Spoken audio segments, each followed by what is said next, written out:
Afternoon, folks, on this beautiful Monday in the city of Godly. Back with you to talk more about the candidate criterion built out by David Odell Williams, candidate for the mayor's team. Today, we're going to look at, do they project a positive or a negative image? Finally going to get to that one. I did one, but then changed my mind on it because there's some other stuff that I wanted to talk about that has come up since I did that other one, and so I killed it, and we're gonna talk about that now. So I think there are two ways we can look at this question: does your candidate project a positive or a negative image?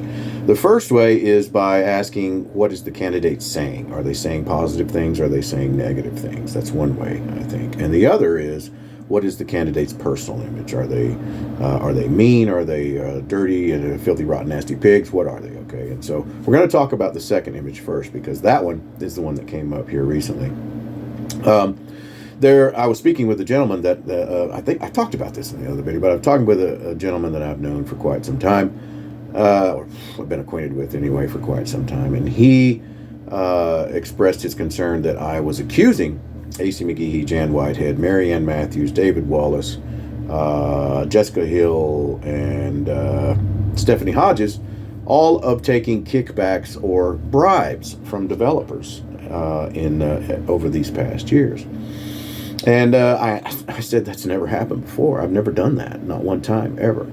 And I asked him to prove it up. Okay, I asked him to show me where I had said these things, and I asked him over the period of an hour, and he couldn't do it. So what he had done is he had listened to people who had told him that I had said that, and or he had associated me with others who are saying that, but that I have not said that. And so that's something that I wanted to clear up ASAP. Is I don't believe anything untoward has happened at all, and I will not believe it until I see it with my own eyes. Okay, that's what the forensic audit will help us figure out, folks, is where is all of your money? Now, I don't want to do the forensic audit in order to do a witch hunt. That's not what I'm looking for. What I'm looking for is every jot and tittle of your money, because we don't know where it is. I mean, business management 101, okay, folks? You've got to have an inventory asset list. And we don't have that. And so we've got to find that money, all right? And then once we do, then it's all finished out. And I'm assuming that nothing illegal will have occurred in any period of time through which we get the forensic audit done. Okay, and I've said that before, I'm saying it now. So, okay, so if anyone tells you anymore at any time Scott Yarbrough is accusing someone of bribes or kickbacks, tell them to prove it up and tell them that I said that's not true at all, okay? And if you find one, bring it to me. I want to see it where I said that. Definitely, okay? All right, on with the rest of the show here.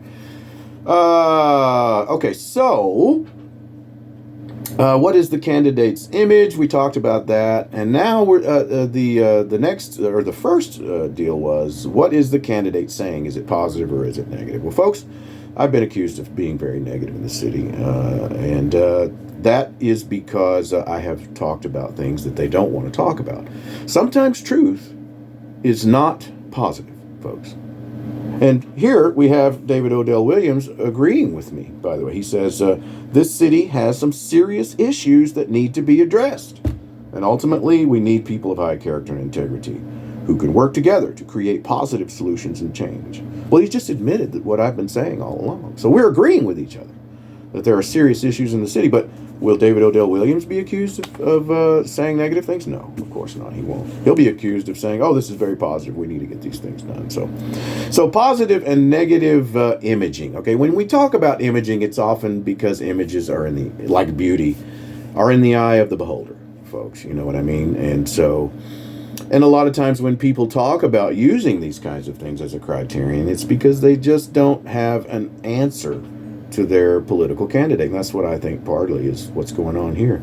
There are the creative positive solutions and change that Mr. Williams talks about here. He doesn't talk about those. He talks about his good deeds, and those are the reasons why you should vote for him. But he doesn't talk about the positive solutions and change that he's going to implement if he gets elected.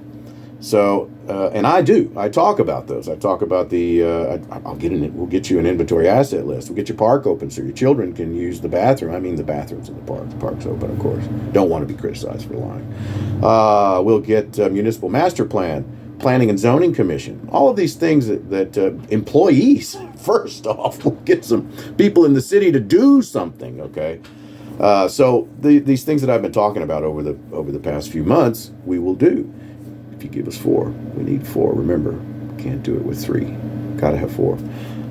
So positive and negative imaging, beauty in the eye of the beholder, and we'll go on. We'll move on to these last two. These last two are going to be great. Okay, how flexible and willing to work with others will they be? And especially if they don't share the same opinions. That's the first one. The next one is, are they capable of being a team player, or will everything have to be their way? Now, when I answer these questions, folks, that should just knock the whole foundation out from under the mayor's team. All right? So stay tuned for that. We'll see you soon.